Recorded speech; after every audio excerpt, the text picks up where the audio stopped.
So Paquari Lodge is situated right on the banks of the Pacuare River. It is situated in a private reserve, which then borders a larger national reserve, or deep in the tropical forest. It offers this incredible luxury accommodation while still retaining a real element of adventure and immersion in nature. I've heard say that some of the most beautiful places in the world are the most difficult to get to. And I think this is definitely one of those things that Senderos excel at with our partners. But Paquari Lodge is definitely no exception to this, which we'll find out about now. So just a bit of a background about the lodge. Many of you may have already met Roberto and Luce, the founders. Roberto started off by being the co-owner of Paquari Lodge. He was brought up locally and grew up in the area of Torrealba, which inspired his love of nature and adventure. His first rafting trips were down the Revantason River in very small rafts designed for swimming pools with just a life vest from an airline and wooden paddles. With a surprising few American tourists that were coming to the region at the time. And so a few years later, he began working as a guide, and he set up his own business in 1987. He founded Aventuras Naturales, and then the company that then built Paquari Lodge in 1995. And so at the age of 24, he had purchased 14 acres of land along the Pacuare River as the first steps to building a lodge where tourists could come and enjoy the beauty of the river and the nature that surrounds it. So he was very conscious about the fact that he wanted to maintain kind of the environment and protection of species and protection of woodland around this area while still providing this accommodation option for people. So the construction was done with minimal impact on the surrounding forest and river, so no trees were cut to accommodate the bungalows and the main lodge. The buildings were built with lumber from a reforestation project run by small farmers, and the thatched roofs were made by the local Cabacá Indians in their traditional style using palm leaves collected in the nature reserve. And so with this kind of founding ethos of sustainability and responsible tourism, they've carried that through today, 22 years later. So they're still putting their heart into this adventure with loads of effort, dedication, persistence and passion. So Pacuare River has a reputation throughout the continent or even the world as being one of the best rivers for rafting, as well as nature and wildlife. It's a wide river that rushes through deep canyons and over huge boulders, creating these incredible rapids. But it also had these very quieter parts to it where there are small pools off to the side with beautiful waterfalls that come off down the hillside. So it's kind of this really incredible tropical paradise for anyone, but especially for water sports lovers and nature lovers as well. And so because of the location of the lodge is in this incredible wilderness, it does take some time and a bit of effort to get there, as you might imagine. So I'll just go through the arrival and departure here. So arriving at the lodge, guests are taken from the capital, San Jose generally. The departure is at 6:30 in the morning before breakfast. You're then driving for 1.5 hours into the highlands, and you stop for a typical Tico breakfast. So it's gallo pinto and coffee and fresh orange juice and fresh fruits, which offers amazing views over the mountains. And then you continue for another 1 hour or 1.5 hours through Torrealba to what they call the put-in area at Linda Vista. And then at Linda Vista, everybody is given the equipment they need, organising the luggage into the different dry bags, given your raft and your team, introduced your guide, and then it's a 1.5 hours gentle rafting to the lodge down the wide river and surrounded by banks of thick forest. I'll talk a bit about that in a moment, but the departure from the lodge is basically a longer rafting experience. You depart the lodge at around 9 AM or slightly later actually sometimes I think, and then it's a 3.5 hour experience rafting down the Pacuare River, and this includes about an hour's stop on a beach for lunch, which is a very well laid out picnic buffet. And then finally you reach the put out point near Siquires, from where it is about a 3 to 4 hour drive back to San Jose, depending on the traffic. So Siquires is here on the map. and the road back to San Jose is here. It has been under construction for the last 3 years or so. So that is why I say it depends on traffic, because sometimes there can be a lot of traffic depending on the day of the week. It is also quite a good area to be picked up by transfers to be taken to other destinations in Costa Rica. So particularly areas such as Tortuguero, it's easy to get there from Siquirres, down to Limon and down to Puerto Viejo, that's an easy transfer as well. And even up to Arenal, it's not far from there. So that's something to bear in mind if you don't want guests to go back to San Jose. Their luggage can be taken to Siquirres, their extra luggage, and then they can go on to the different destinations. So there are maximum 6 people to each raft, and they are all with a very experienced guide. Again, this is something I'll chat about in a moment. And all the luggage goes in a separate raft with the flotilla.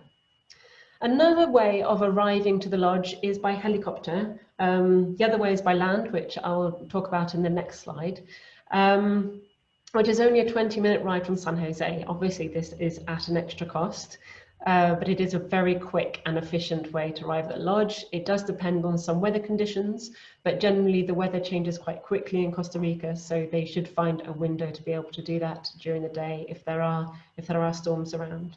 And there are car parks at Siquirres and Santa Marta, which is near Turrialba, for any self-drive packages as well. So arriving by land, for those clients who are not keen on the rafting, or if you have small children, because their age limit is 12 for the rafting, it is a 2.5-hour trip on main small roads to Santa Marta. You go through coffee plantations and volcanoes, and then you change into a 4x4 for the last 6 kilometers of the journey, as it's on a very kind of bumpy dirt track. And then, as there are no roads that actually get to the lodge itself, there's the road reaches to the other side of the river, the other bank, and then it's a 100-meter cable across the river, as you can see here. This is actually how they get all their supplies across the river. This is how a lot of the staff arrive at the lodge, so it's perfectly safe and adds that extra little bit of adventure for people arriving by land. So the rafting guides who take the guests onto the lodge are met by their rafting guides at the beach, as I mentioned. The guides here are some of the absolute best in the area, and Roberto knows them all personally. They're all local, as I mentioned, and they all know the river extremely well. They speak English fluently, and they're extremely diligent on the safety procedures and making guests feel very comfortable, but also really excited about their adventure. They're supplied with all the necessary safety equipment, which are the helmets and the life jackets, and they're taken through how to handle the rapids and work together in the raft as a team. As I mentioned before, the way to the lodge is very gentle, with rapids of levels around 2, and so it's a good introduction to what the rafting has to offer. And what's really great about this experience as well is that the guides, the rafting guides, then go on to work in the lodge for a couple of days before then taking the guests out on their rafting out. So that way, when you've had that really great experience with your rafting guide in, you're then seeing them do the different excursions and experiences around the reserve. They're waiting in the restaurant, they're working behind the bar, so you've got this really lovely personable experience. And so this is what you're met with when you arrive at Paquari Lodge. This is one of the main buildings that was first built 22 years ago. You're welcomed with towels and welcome drinks, and then you're taken to do the check-in, and all your luggage is then taken off the main flotilla raft and taken directly to the guests' rooms. So I'll go on to talk about the rooms a little bit now. There are now 20 suites and villas, all nestled in amongst the trees and slopes of the mountain, which then comes down to meet the river. Here in this image, you can see quite a few of the different suites dotted around. These are mainly the leading category, which are the garden suites, and these are the ones that are closest to the main amenities and the main buildings. So this is something to bear in mind with those people with a little less mobility or with younger families. And then the other suites, especially kind of the Linda Vistas and the Riverview suites, They're situated a bit further away. They do have a service of an electric buggy transport if needed, if people are not keen on walking through the forest by themselves, or it's a bit too far. So I'll start with the highest categories of villas. This is the Jaguar Villa, and it is the most spacious and luxurious of all the rooms. This villa has enough space for 5 guests. There's only one of these, and with the Canopy Villa, these are the 2 best options at the lodge. The Jaguar Villa is right down by the river, and it features this beautifully large plunge pool and a small deck to a tree with a wooden bridge out to it. This is the master bedroom, from where you can still hear the water from the river. And of course you're surrounded by the jungle, but all these sounds are definitely not too intrusive, because once you've kind of shut the shutters and closed the doors, you've got this kind of quiet hush inside at the same time. So as I mentioned, it can accommodate up to 5 people. So this extra room next to the master bedroom, you can fit at least 2 extra beds in here as a special request.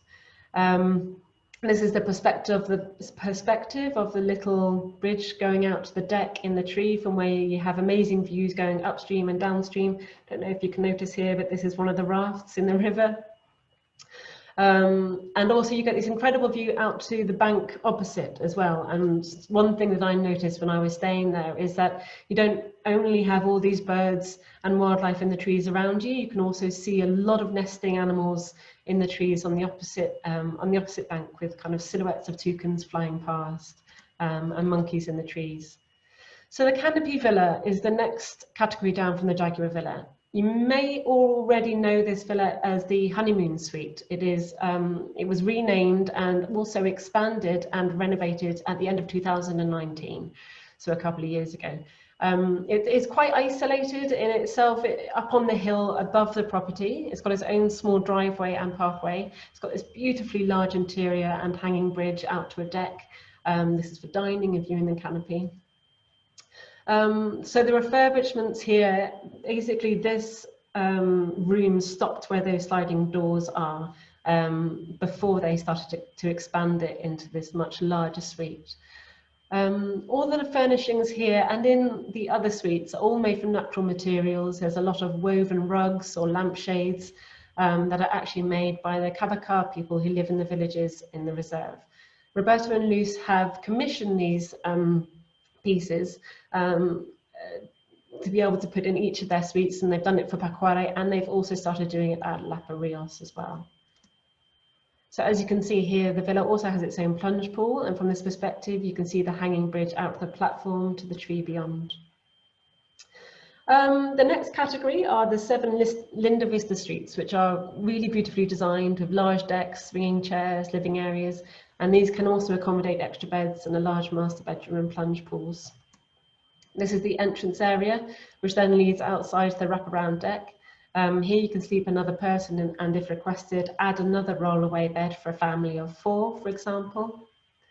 Here you can see the Pacuare pieces are a bit more prominent. So you've got these beautiful lampshades and wall hangings. And the rest of the design is beautifully curated with wooden furniture and brightly coloured furnishings throughout. Each of these suites and villas have these incredibly spacious bathrooms as well, and all feature these indoor and outdoor showers. And the top categories, such as the Jaguar Villa, Canopy Villa and Linda Vista suites, also have these outdoor bathtubs. This is an image of the deck with the open space and the swinging sofa. And this is their plunge pools. So there are 4 Linda Vista suites down by the river. So you've got that lovely sound of the river coming past, and then there are 3 Linda Vista suites further up the hill, more kind of immersed in the jungle. One thing to mention is that all the pools at the lodge, all the plunge pools as well as the main pool, are fed by spring water. And they are regularly filtered and refilled, but also kept clean with natural salts. So then the leading category, the next one are the Riverview suites. So there are 4 Riverview suites, which again are very spacious, but these ones don't have any living rooms or plunge pools. So they're quite intimate with these large hammocks on their terraces and decks. They again feature these large king-size beds, keeping with the same design theme. and they have these wonderful large hammocks. And these suites are generally a bit more hidden away up the hill and in amongst the trees. So I'd say that these are good for people on a bit more of a budget, but they still want something special, and something for people who are slightly more mobile. And then the leading category are the garden suites, and these ones are the closest to the common areas.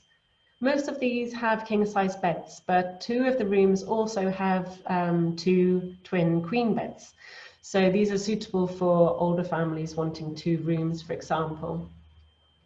They have a small terrace out the front with the large comfortable hammocks, and they also feature these outdoor shower bathrooms just out the back. And so going on to the cuisine and the food, Roberto and Luz, the owners of Pacuare, have really tried to keep the workings of Pacuare as sustainable as possible, coming up with new ways of things like saving energy, using sustainable materials and protecting the environment around them. And the food and cuisine are definitely no exception to this. Most of the fruit and vegetables at Pacuare come from their own organic gardens and farm in Turrialba. So you're supplied with a lot of amazing tropical produce, as well as the kind of the standard vegetables that comes with many of the dishes. The cuisine is particularly outstanding, especially considering their location. They have a really beautifully eclectic menu designed by a team of kitchen staff who have all come from the local area. So it was their goal to really find local people who loved to cook. And so that even though they came from these rural backgrounds, they decided to build upon their culinary traditions and also kind of nurture these passions for cooking.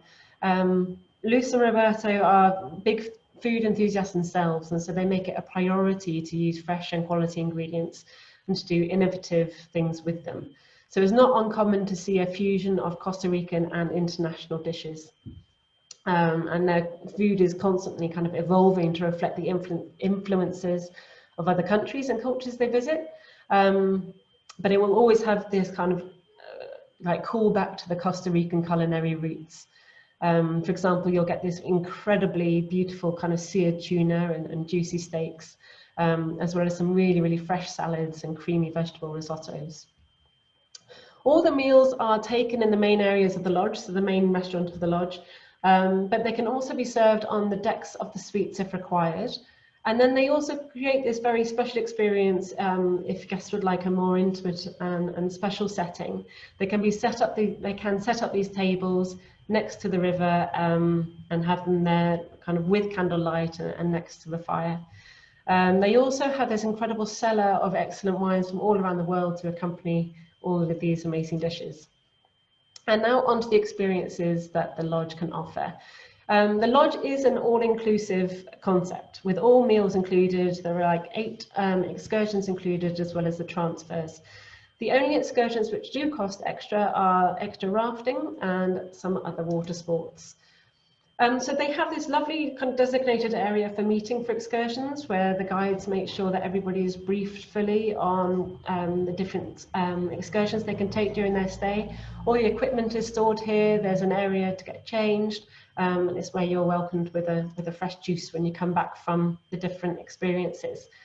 So there are a couple of hiking options. This is one, which is a half-day hike, which is an old trail which takes guests to a waterfall. And this can be a self-guided trail, so there's no need to take a guide with you unless you'd want to show you a bit about the flora and fauna on the way.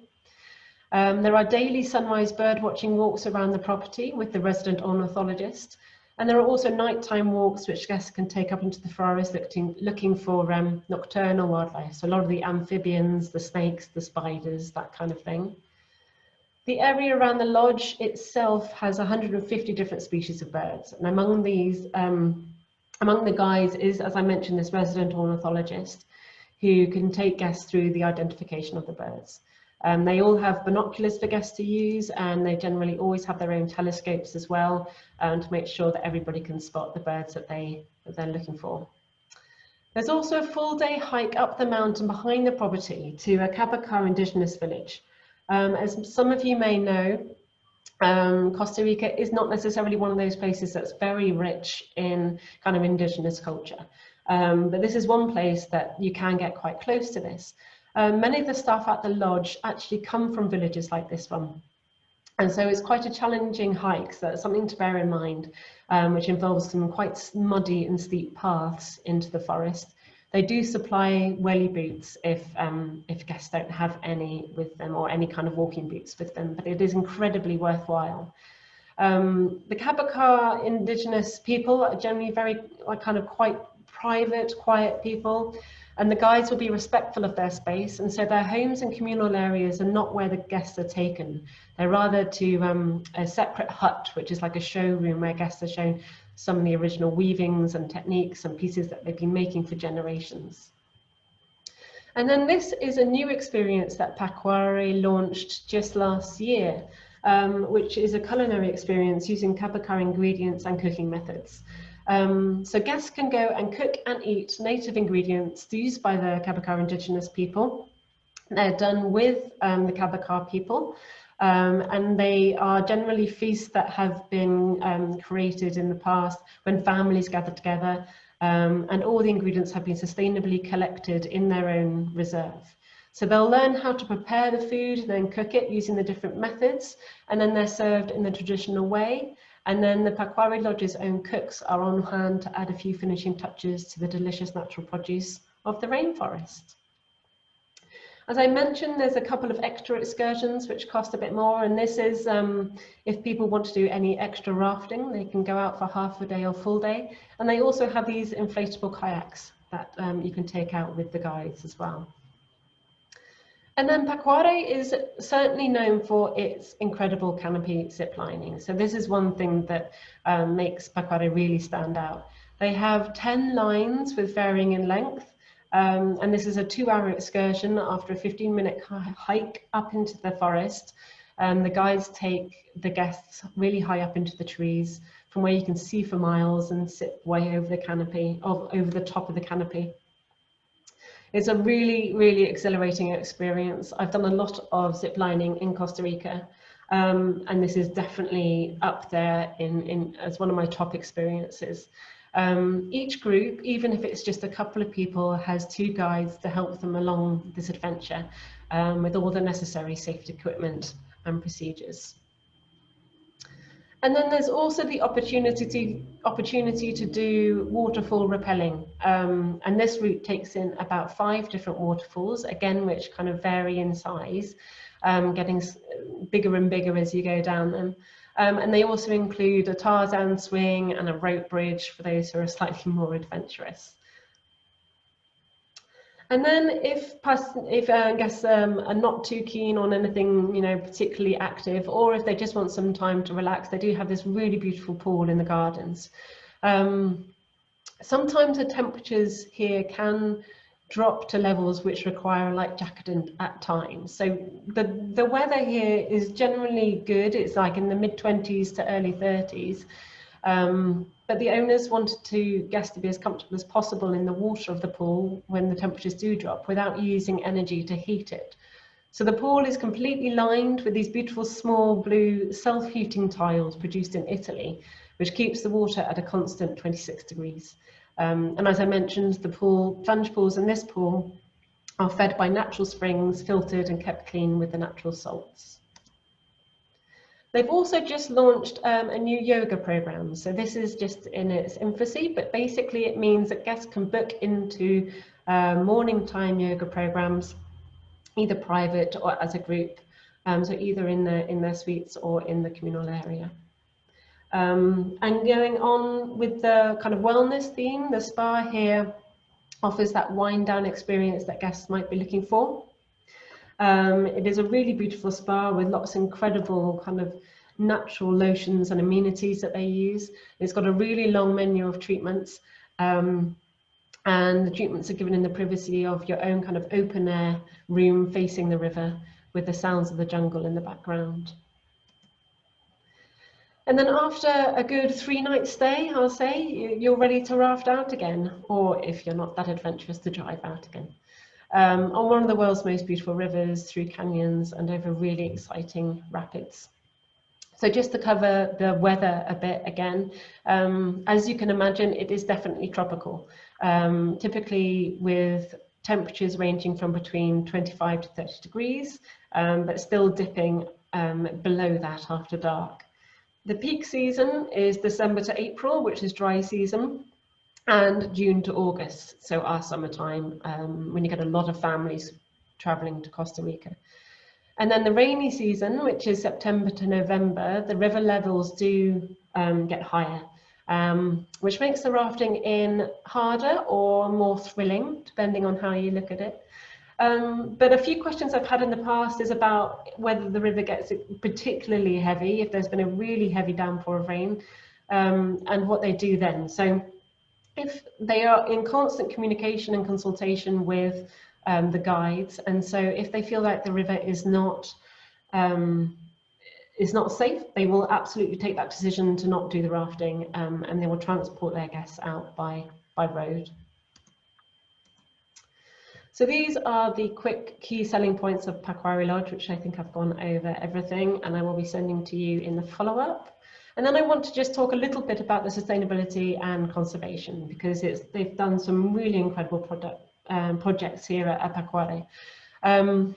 They made a major effort to conserve the wilderness around the lodge, and they now have 340 hectares of protected forest, a reserve which forms part of a wildlife corridor and borders the land of the Yaguar indigenous community, and also home to some of their staff who hike to work every day. The reserve is used to protect the local ecosystem and to offset the atmospheric carbon created by the vehicles. And so the end result of this is that their tours are all carbon neutral.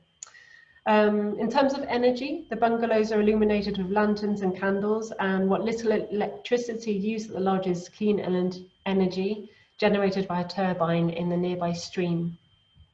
And then they've contributed to a lot of community support programs as well. With help from guests, they also support scientific research under a national jaguar monitoring program. They've helped to identify 10 jaguars and many other animals that live in the reserve. They've set up successfully the reintroduction of howler monkeys in the area, whose numbers were really severely affected by the deforestation in the 90s. They've initiated and continue to support projects in the communities close to the lodge. So this includes infrastructure of the remote area.